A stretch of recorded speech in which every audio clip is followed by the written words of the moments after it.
केंद्रीय मंत्री रामदास आठवलेंनी दिलेल्या ऑफरवर अभिजित दिपकेंनी स्पष्ट नकार दिलाय। आम्हाला कोणत्याही ऑफरमध्ये पडायचं नाही अशी प्रतिक्रियाच दिपकेंनी दिली। अभिजित दिपकेंनी रिपब्लिकन पार्टी ऑफ इंडियामध्ये यावं अशी खुली ऑफर रामदास आठवलेंनी दिली होती।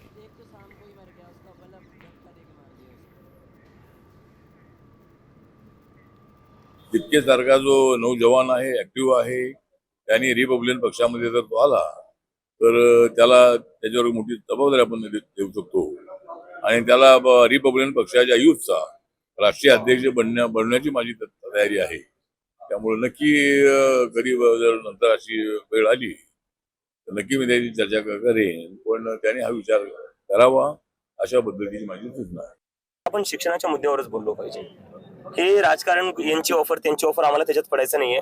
आम्ही इथं शिक्षणासाठी बसलो, आपण शिक्षणावरच राहू। मी त्यांना ते आम्हाला शिक्षणावर काम करायचंय, आम्हाला सिस्टम बदलण्यावर काम करायचंय, बाकी आम्ही त्याच्यात काही पडणार नाही।